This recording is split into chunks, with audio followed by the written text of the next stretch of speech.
Hi friends, 1460 మే 16న ప్రస్తుతం కేరళ రాష్ట్రంలోని కాలికట్ ప్రాంతంలో కొంతమంది నావికులు అడుగుపెట్టారు.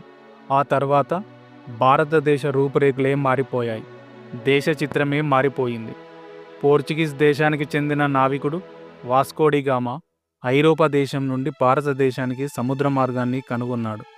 వేలాది సంవత్సరాలుగా భారతదేశాన్ని అనేక మంది పాలకులు పాలిస్తూ వస్తున్నారు. మౌర్యులు, గుప్తులు, ఢిల్లీ సుల్తాన్లు దేశాన్ని పరిపాలించారు. మరి అలాంటప్పుడు 1460లో భారతదేశాన్ని కొత్తగా కనుక్కోవడం ఏమిటని సందేహం మీకు కలిగే ఉంటుంది. భారతదేశంలోనికి చొరబడి అనేక మంది తమ పరిపాలనను కొనసాగించారు. వివిధ మార్గాల గుండా దేశంలోనికి ప్రవేశించేందుకు ప్రయత్నించారు. కానీ పోర్చుగీస్ దేశానికి చెందిన వాస్కో డి గామా ఐరోపా దేశం నుండి భారతదేశంలోనికి కేరళ రాష్ట్రంలోని కాలికట్ ప్రాంతానికి సముద్ర మార్గాన్ని కనుగొన్నాడు. అందుకే వాస్తవంలో భారతదేశాన్ని కనుగొన్నది వాస్కో డి గామా అని చెబుతారు. ఆ సమయంలో అనేక వ్యవసాయ ఉత్పత్తుల్లో భారతదేశం ముందంజలో ఉండేది. ముఖ్యంగా మసాలా దినుసులు పండించడంలో ప్రపంచంలోనే ప్రత్యేకత కలిగిన దేశంగా ఉండేది. దాంతో భారతదేశంలో వ్యాపారం చేసేందుకు యూరప్ నుంచి చాలామంది వ్యాపారులు వచ్చారు. ఆ సమయంలో భారతదేశం, చైనా, మయన్మార్ లాంటి దేశాలతో వ్యాపారాలను చేయాలంటే రోడ్డు మార్గం గుండా మాత్రమే వచ్చేవారు. అయితే రోడ్డు మార్గాలు ఉన్న ప్రాంతాల్లో ముస్లింలు పరిపాలిస్తూ ఉండేవారు. అందుకే ముస్లిం పాలకులు విదేశీయులని ఈ రహదారుల నుంచి రాణించేవారు కాదు. యూరోపియన్లు భారతదేశంలో దొరికే ఉత్పత్తుల గురించి, ఇక్కడ సంపద గురించి తెలుసుకొని ఎలాగైనా భారతదేశంలోకి అడుగుపెట్టాలని ప్రయత్నాలు చేశారు. అందుకే వ్యాపార మార్గాన్ని అడ్డంకిగా ఉన్న సమస్యకి పరిష్కారం కనుక్కోవాలనుకున్నారు. యూరోప్లోని అనేక దేశాలు భారతదేశానికి సముద్ర మార్గాన్ని కనుక్కునేందుకు ప్రయత్నించాయి. అనేక సంవత్సరాల ప్రయత్నాల తర్వాత కూడా వారు సముద్ర మార్గాన్ని కనుక్కోలేకపోయారు. ఎందుకంటే ఆ కాలంలో సముద్రం గురించి, సముద్ర ప్రయాణం గురించి అనేక అపోహలు ప్రబలి ఉండేవి. నావాని సముద్ర దూరంలో కొంత దూరం వరకు తీసుకెళ్తే కనుక ఆ నావ వెంటనే సముద్రంలో మునిగిపోతుందని అపోహ ఉండేది. అందుకే చాలామంది సముద్రం మీద ఎక్కువ దూరం ప్రయాణం చేసేందుకు వెనుగడుగు వేసేవారు. కానీ 1460లో పోర్చుగీస్లోని ఒక చిన్న గ్రామంలో పుట్టిన వాస్కో డి గామా భారతదేశానికి సముద్ర మార్గాన్ని కనుక్కొని యూరప్ దేశాల వ్యాపార లావాదేవీలకు ఒక కొత్త చరిత్రను లిఖించాడు. చరిత్రలో తన పేరును కొత్త సిరతో లిఖించుకున్నాడు. భారతదేశాన్ని కనుక్కోవటం ఎలా సాధ్యమైంది? మరి పోర్చుగీస్లోని ఒక చిన్న గ్రామంలో పుట్టిన వాస్కో డి గామా తండ్రి కూడా నావికుడే. తన పేరు ఎస్తవాయో ద గామా. పోర్చుగీస్ రాజు కొలువులో వాస్కో డి గామా తండ్రి పనిచేసేవాడు. వాస్కో డి గామా బాల్యమంతా తన తండ్రి సాంగత్యంలో నావా మీదనే గడిచింది. 15వ ఏటాకే వాస్కో మంచి నావికుడుగా ఎదిగాడు. తుఫాన్ సమయంలో సముద్రం అల్లకల్లోలంగా ఉన్నప్పుడు, పొగమంచు వల్ల దారి అయోమయం అయినప్పుడు, కరుకు శిలలు పొంచి ఉన్నప్పుడు, ప్రమాదమైన మార్గాలలో ఓడలో ప్రయాణించి వలస వచ్చినప్పుడు నావికులు ఎలాంటి కౌశలాన్ని ప్రదర్శించాలో నేర్చుకుంటాడు. ఆ సమయంలో పోర్చుగీస్ రాజు హెన్రీని నావిగేటర్ అని పిలిచేవారు. ఉత్తర మరియు పశ్చిమ ఆఫ్రికాల నావికులు చేసిన అనేక విజయవంతమైన సముద్ర ప్రయాణాలకు ఆర్థిక సహాయ సహకారాలు అందించేవారు. అందుకే చాలామంది నావికులు అనేక కొత్త ప్రదేశాలను కనుక్కునేందుకు ప్రయత్నించేవారు.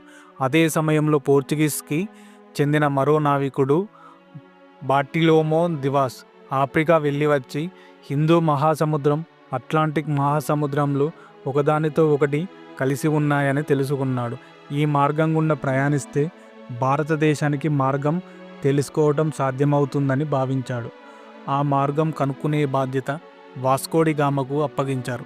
వాస్కో డి గామా 4 ఓడలలో 170 మంది బృందంతో పోర్చుగీస్లోని లిస్టన్వే నగరం నుంచి తన ప్రయాణం మొదలుపెట్టాడు. 200 టన్నుల బరువు ఉన్న సెయింట్ గ్రాబ్రిల్ పేరుగల నౌక మీద బయలుదేరాడు. తన తమ్ముడు పాల్కి సెయింట్ రాపిల్ పేరుగల ఓడ బాధ్యతను అప్పచెప్పాడు. 1497 జూలై 8న లిస్టన్ రేవ్ నుండి ప్రయాణం మొదలుపెట్టిన వాస్కోడిగామా బృందం మొరాకో దేశంలోని కేవ్ వెందే దీవుల గుండా ప్రయాణించింది. తరువాత కేవ్ వేర్ గుడ్వే చేరుకొని ఆగస్టు 3 వరకు అక్కడే బస చేశారు. భారతదేశాన్ని కనుక్కోవడంలో ఇదొక మైలురాయి అని చెప్పాలి. ఈ ప్రయాణంలో తమకు కావలసిన సామాగ్రితో పాటు రాళ్లను కూడా తీసుకువెళ్ళేవారు. వెళ్ళిన చోట తమ ముద్రను బలంగా వేసి వచ్చేందుకు ఇలా రాళ్లను కూడా వేసుకెళ్లేవారు. దారి తెలిసేందుకు కూడా ఈ రాళ్ళు ఉపయోగపడేవి. అట్లాంటిక్ మహాసముద్రంలోని అలలు తట్టుకోవడానికి ఒక పెద్ద తెరచాపను కూడా కట్టారు.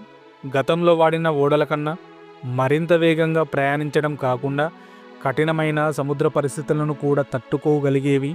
వీటి తెరచాపలు చదరపు ఆకారంలో కాకుండా త్రికోణ ఆకారంలో ఉండే. ఆ కారణం చేత గాలికి ఎదురుగా కూడా ప్రయాణించగలిగేవి.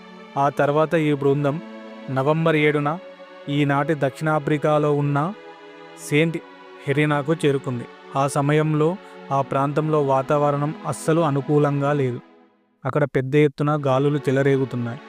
దాంతో అక్కడే కొంతకాలం ఆగిపోయారు. వాతావరణం అనుకూలించాక తిరిగి తమ ప్రయాణం మొదలుపెట్టారు. వాస్కోడిగామా బృందం కేపర్ గుడ్ వర్క్ చేరుకున్నాకే భారత్కి కనుక్కోగలమని నమ్మకం వచ్చింది. అక్కడ ఒక రాయిని గుర్తుగా పెట్టి వాస్కోడిగామా బృందం తిరిగి ప్రయాణం మొదలుపెట్టింది. కేఫర్ గుడ్ హోప్ నుండి తమ తర్వాత జర్నీని డిసెంబర్ 8న ఆరంభించాడు వాస్కోడిగామా. క్రిస్మస్ సమయానికల్లా దక్షిణాఫ్రికాలోని నాటెల్కి చేరుకున్నాడు. పోర్చుగీస్లోని ఆ పదానికి క్రిస్మస్ అని అర్థం. ఆ తర్వాత మొజాంబిక్ వైపుకు ప్రయాణం మొదలుపెట్టాడు. ఈ ప్రయాణంలో నెల రోజుల పాటు ఆగిపోయి ఓడలను మరమ్మతులను చేసుకున్నాడు. ఆ తర్వాత తమ ప్రయాణం కొనసాగించారు. మొజాంబిక్ ప్రజలు వాస్కోడిగామా బృందం కూడా తమలాగే ముస్లింలను భావించారు. అందుకే వారికి అన్ని రకాల సహాయాలు చేశారు. అక్కడ కొంతకాలం ఆగిన వాస్కోడిగామాకు అక్కడి నగరాలకు రకరకాల సరుకులతో నిండి ఉన్న ఓడలు కనిపించాయి. కొంతమంది స్థానికులతో కూడా మాట్లాడినప్పుడు తమ భారత్కి దగ్గరలో ఉన్నామని అతనికి అర్థమైంది. ఏ దిశలో వెళ్ళాలో కూడా మరికొంత స్పష్టత వచ్చింది. ఫిబ్రవరి 24న మళ్ళీ యాత్ర మొదలైంది. మార్చి 2 నాడు ఆఫ్రికా తీరాన ఉన్న మొజాంబిక్ దేశంలోని మొజాంబిక్ రేవుని చేరుకున్నాడు. ఏప్రిల్ 14న కెన్యా దేశంలోని మాలింది నగరాన్ని చేరుకున్నాడు. ఈ నగరంలో వాస్కోడిగామా కానింజీ మాలను అనే గుజరాతీ నావికులను కలిశాడు. అతనికి భారతదేశానికి చెందిన కాలికట్ ప్రాంతం తెలుసు. వాస్కోడిగామా అతన్ని కూడా తన బృందంలో చేర్చుకున్నాడు. 20 రోజుల పాటు హిందూ మహాసముద్రంలో ప్రయాణించాక వాస్కోడిగామాకి భారతదేశంలోని సరిహద్దులు, కొండలు, గుట్టలు కనిపించాయి. 1498 మే 20న వాస్కోడిగామా బృందం సురక్షితంగా ఇండియా పశ్చిమ తీరాన్ని చేరుకున్నాయి. పోర్చుగల్ నుండి బయలుదేరి 11 నెలల తర్వాత 3 పోర్చుగీస్ ఓడలు కాలికట్ రేవులోకి ప్రవేశించాయి. ఆ కాలంలో ఇండియాలోని దక్షిణ పశ్చిమ కోస్తా ప్రాంతంలో కాలికట్ ఒక ముఖ్యమైన రేవుగా, గొప్ప నాగరికతను కలిగిన నగరంగా, గొప్ప వ్యాపార కేంద్రంగా వెలిగేది. వాస్కోడిగామాకి ఈ నగరంలో ఘనస్వాగతం లభించింది.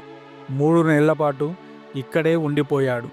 ఈ 3 నెలల కాలంలో భారతదేశానికి సంబంధించి అనేక వివరాలను తెలుసుకున్నాడు. అయితే ఈ 3 నెలల కాలంలో జరిగిన అనేక సంఘటనలకు సంబంధించి భిన్నమైన వాదనలు కూడా ఉన్నాయి. తిరిగి వాస్కోడిగామా 2 సంవత్సరాల తర్వాత స్వదేశం చేరుకున్నాడు.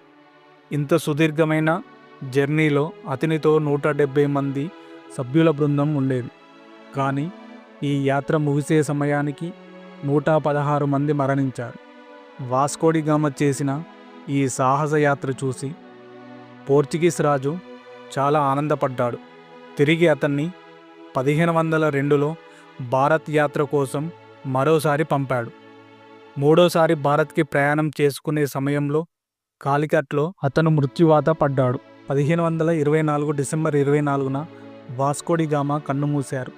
ఎన్నో సముద్రాలు దాటి ఇండియాని చేరుకునే సుదీర్ఘమైన మార్గాన్ని కనుక్కున్న వాస్కోడిగామా మరేదో వెతుక్కుంటూ ఈ ప్రపంచాన్ని వదిలి వెళ్ళిపోయాడు. అనేక మంది చరిత్రకారులు మలేరియాతో అతను మరణించాడు అని చెబుతుంటారు.